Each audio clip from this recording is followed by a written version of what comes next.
Comédien, metteur en scène et acteur spécialisé dans le doublage, Dominique Paturel est mort dans la soirée du 28 février au 1er mars 2022. Il était âgé de 90 ans. Ceste, une voix supplémentaire qui s'éteint.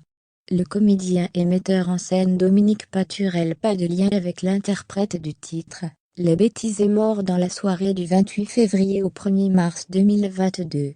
C'est son neveu, Loïc, qui a annoncé cette triste nouvelle à l'AF.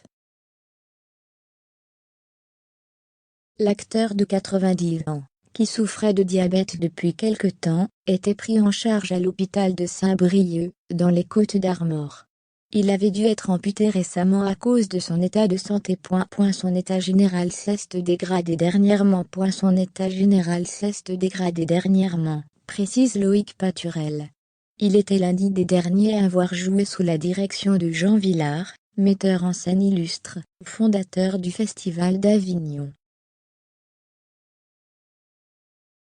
Il avait près de 80 pièces à son actif et une trentaine de films. Il faisait partie de cette génération qui savait tout faire. Aperçu dans La Môme ou Vipère au Point, Dominique Paturel n'était pas seulement pilier de cinéma et de théâtre. Il était également très présent dans l'univers du doublage. Il avait notamment prêté ses cordes vocales au personnage de J.R. Ewing, dans la série Dallas incarnée à l'écran par Larry Hagman. J'ai eu une chance formidable. Dominique Paturel avait, en réalité, doublé une centaine de personnages. Il était la voix française de Michael Caine, Terence Hill, Robert Duval, Frank Sinatra ou Vittorio Gassman, mais aussi celle de Robin des Bois, dans le dessin animé des studios Disney, et celle de Papy Pépite dans Toy Story 2. J'ai eu une chance formidable. Peut-être que, grâce au doublage, j'ai eu ce choix de pouvoir accepter ou refuser des projets de théâtre ou de télévision, qui ne me convenaient pas, expliquait-il au site Objectif Cinéma.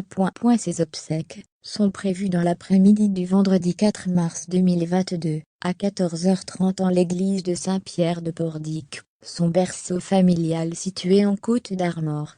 Le comédien sera ensuite inhumé au cimetière communal. Toutes nos condoléances à ses proches, ses amis et sa famille. Il avait épousé l'actrice Nelly Benedetti, avec qui il a été en couple de 1921 à 2011, puis s'était uni à Marie-Claire Le Glatin.